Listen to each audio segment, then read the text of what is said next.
Good morning students, welcome back to my YouTube channel. आज हम financial statement with adjustment जो कि class 11th का चैप्टर है उसका पार्ट नंबर 3 लेकर आए हैं। और इससे पहले हम पार्ट 2 और 1 को डिस्कस कर चुके हैं।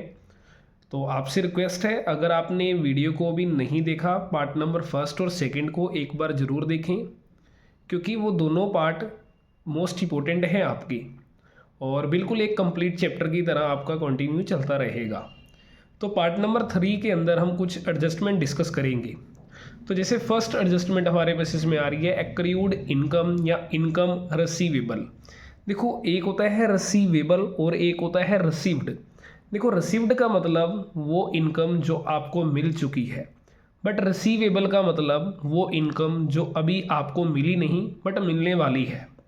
जैसे कि रिवेन्यू दैट बीन अर्नड, कि ऐसा रिवेन्यू जो आपने कमा लिया but have not been actually received by the end of the current year.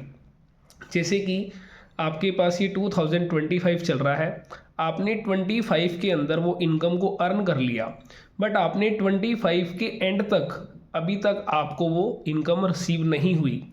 Clear है जी? तो वो इनकम हमारी सिंपली क्या होती है, आपकी असेट्स होगी। तो हमारे पास जो जर्नल एंट्री रहेगी एक्रूड इनकम की, वो रहेगी accrued income to income account. अगर बात करें ट्रीटमेंट की, तो ट्रीटमेंट क्या रहेगा, आपका asset side of balance sheet, क्योंकि ये इनकम आपकी वो इनकम है जो आपने कमा ली लेकिन अभी आपको मिली नहीं, तो इसलिए आपकी वो असेट्स है। और सेकेंडली आपका credit side of profit and loss count के अंदर आपने जाकर ऐड कर देना है। फॉर एग्जांपल, अगर आपने कमीशन को अर्न कर लिया है बट अभी तक आपको मिली नहीं, ठीक है जी, तो आपने क्या करना है, जो कमीशन आपको ऑलरेडी मिल चुकी है, जैसे कि फॉर एग्जांपल अगर हम रेंट की बात करते हैं, जैसे कि मान लेते हैं रेंट है मेरे पास 3000 रुपीज़ पर मंथ का है जो कि मुझे रिसीव होना है, और 12 मंथ के अकॉर्डिंगली मुझे 36,000 रिसीव होना है, बट अभी तक मुझे 30,000 रिसीव हुआ है। तो इट मीन्स 6,000 रुपीज़ आपका क्या है, एक्रूड रेंट है जो कि आपने अर्न कर चुके हैं बट अभी तक मिला नहीं। तो मैं क्या करूँगा, क्रेडिट साइड में जाऊँगा, बाय रेंट करके 30,000 उसके अंदर प्लस कर दूंगा 6,000 रुपीज़ जो कि मेरा एक्रूड है। क्लियर है जी? तो बाकी हम सारा कुछ ये डिटेल में सीखेंगे नेक्स्ट पार्ट के अंदर। 6th एडजस्टमेंट है हमारे पास अनअर्नड इनकम या इनकम रिसीव्ड इन एडवांस। देखो, अनअर्नड मतलब होता है कि आपने अभी कोई इनकम कमाई नहीं थी बट आपको फिर भी वो मिल चुकी है। मतलब simply that income which is received in current year but not belong to the current year. ठीक है, ऐसी इनकम जो आपने करंट ईयर में कमा तो ली बट वो करंट ईयर के अंदर मिल तो चुकी है बट वो करंट ईयर से हमारी रिलेटेड नहीं है। Normally which is belong to the next year, जो कि आपकी नेक्स्ट ईयर से रिलेटेड है। सपोज अगर आपने मुझे कोई भी इनकम एडवांस दे दी, या मान लीजिए आपने अपनी ट्यूशन फीस मुझे एडवांस दी हुई है, तो वो मेरे लिए सिंपली क्या है, एक लायबिलिटी है, क्योंकि अभी मैंने आपको सर्विस नहीं दी बट मैं आपसे एक फ़ीस एडवांस ले चुका हूँ, तो मेरे लिए वो क्या रहेगी, लायबिलिटी रहेगी। तो इसकी हमारे पास जर्नल एंट्री क्या रहेगी, जैसे for example rent received in advance. अगर आप रेंट को एडवांस में रिसीव कर चुके हो तो आपकी लायबिलिटी है, और लायबिलिटी इज ऑलवेज आपकी क्रेडिट है। जैसे रेंट आपको एडवांस मिला है तो सिंपल एंट्री बनेगी rent account debit to rent received in advance accounts. अब बात करते हैं ट्रीटमेंट की। तो इसका जो ट्रीटमेंट रहेगा, फर्स्ट नंबर देखें आपकी liability side of balance sheet, क्योंकि आपको इनकम एडवांस मिल चुकी है। दूसरे नंबर पे आपने credit side of profit and loss में जाना है, और जो इनकम आपको एडवांस मिली है आपने उस इनकम में से उसे माइनस कर देना है। जैसे फॉर एग्जांपल अगर मेरा रेंट जो बनता है वो 36,000 रुपीज़ एनुअली है, इसका मतलब 3,000 रुपीज़ पर मंथ है, बट अगर मुझे 40,000 रुपीज़ का रेंट मिल जाए तो मैं क्या करूँगा, बाय रेंट 40,000 उसमें से 4,000 रुपीज़ जो कि एडवांस मिला है उसे मैं माइनस कर दूंगा। क्लियर है जी? तो ये हमारे पास इनकम रिसीव्ड इन एडवांस की एडजस्टमेंट थी। नेक्स्ट है हमारे पास इंटरेस्ट ऑन कैपिटल। देखो, आपने एक अकाउंट्स के अंदर कॉन्सेप्ट पढ़ा हुआ है बिजनेस एंटिटी कॉन्सेप्ट, जिसके अंदर ओनर और जो आपका बिजनेस है वो दोनों एक सेपरेट पर्सन है। तो ओनर ने बिजनेस के अंदर जो अमाउंट इन्वेस्ट करी उसे कैपिटल कहते हैं। तो बिजनेस भी ओनर को, ठीक है, रिटर्न करेगा interest on capital. For example, अगर मैं बैंक में कुछ अमाउंट डिपॉजिट करवा रहा हूँ तो बैंक वाला भी मुझे कोई ना कोई इंटरेस्ट पे करेगा। सिमिलर, ओनर ने कुछ बिजनेस में अमाउंट इन्वेस्ट करी कैपिटल, तो बिजनेस ओनर को कुछ ना कुछ अमाउंट पे करेगा इंटरेस्ट ऑन कैपिटल। तो अगर बात करें जर्नल एंट्री की, देखो बिजनेस के पॉइंट ऑफ व्यू से आप सारी की सारी एंट्री पास करते हैं, तो ये इंटरेस्ट ऑन कैपिटल बिजनेस के लिए क्या है, एक तरीके का एक्सपेंसेस है। तो आपने एंट्री करनी है interest on capital account debit. अभी ये फिलहाल में इंटरेस्ट पे नहीं किया गया, तो इसलिए आपकी सिंपली एंट्री बन गई interest on capital to capital account. Clear है? अगर ये इंटरेस्ट पे हो जाएगा तो interest on capital to cash app की एंट्री बन जाएगी। बात करते हैं ट्रीटमेंट की।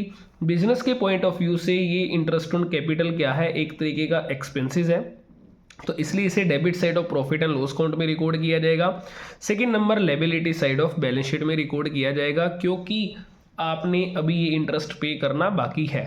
ठीक है, नेक्स्ट है हमारे पास इंटरेस्ट ऑन ड्राइंग। जिस तरीके से बिजनेस के अंदर ओनर अमाउंट को इन्वेस्ट करता है, सिमिलर ओनर बिजनेस से कुछ अमाउंट को विड्रॉ भी करता है, जिसे हम ड्राइंग कहते हैं। पर्सनल यूज़ के लिए जो अमाउंट विड्रॉ करता है, तो ओनर बदले में एक इंटरेस्ट ऑन ड्राइंग भी क्या करेगा, फर्म बिजनेस को देगा। क्लियर है जी? अगर बात करें बिजनेस के पॉइंट ऑफ व्यू से, ये बिजनेस के लिए इनकम है और सारी की सारी इनकम आपकी क्रेडिट रहेंगी, तो हमारी जो एंट्री बन जाएगी drawing count debit to interest on drawing. अब बात करते हैं ट्रीटमेंट की। देखें, इसका जो ट्रीटमेंट रहेगा credit side of profit and loss account रहेगा, क्योंकि बिजनेस के पॉइंट ऑफ व्यू से ये इंटरेस्ट ऑन ड्राइंग बिजनेस की इनकम है, इसलिए हमारी ये क्रेडिट साइड में रिकॉर्ड की जाएगी। सेकेंड नंबर, आपने liability side of balance sheet में जाना है और कैपिटल में से आपने इंटरेस्ट ऑन ड्राइंग को माइनस करना है, क्योंकि कैपिटल में से अगर ड्राइंग को माइनस करते हैं तो सिमिलर आपने इंटरेस्ट ऑन ड्राइंग को भी माइनस करना है जी। क्लियर है? नेक्स्ट है एडजस्टमेंट हमारे पास इंटरेस्ट ऑन लोन।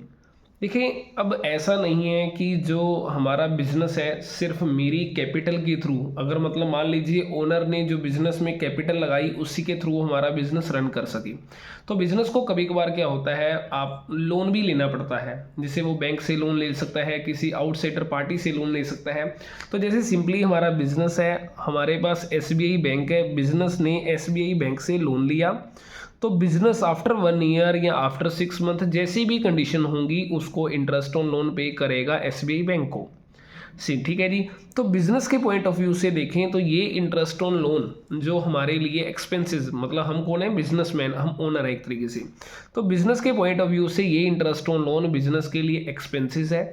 और सिंपली हमारा अगर बात करें नॉमिनल अकाउंट का रूल लगता है, जिसके अंदर डेबिट ऑल एक्सपेंसेस रहेंगे, तो interest on loan account debit. अभी आपने लोन को पे नहीं करा, मींस इंटरेस्ट को पे नहीं करा, तो इसलिए simply interest on loan account debit to loan account हमारी एंट्री बनेगी। अब बात करते हैं ट्रीटमेंट की। तो ट्रीटमेंट हमारा क्या रहेगा बिजनेस के पॉइंट ऑफ व्यू से, तो ये इंटरेस्ट ऑन लोन बिजनेस के लिए एक्सपेंसेस है, तो इसलिए हम इसे debit side of profit and loss account में लिखेंगे। और सेकेंड नंबर, इसे liability side of balance sheet में जाना है, वहाँ आपने इंटरेस्ट ऑन लोन को मेंशन करना है जी। तो ये हमारे पास टोटल हमने 5 एडजस्टमेंट डिस्कस करी हैं।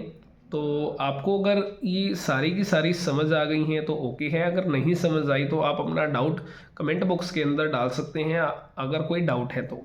अगर वीडियो अच्छी लगी हो तो वीडियो को लाइक ज़रूर करें और अपने दोस्तों के साथ शेयर करें। और इस चैनल पर आपको बिल्कुल फ्री ऑफ कॉस्ट, ठीक है, 11th और 12th का कंटेंट मिलेगा और DK गोयल के अकॉर्डिंगली रहेगा।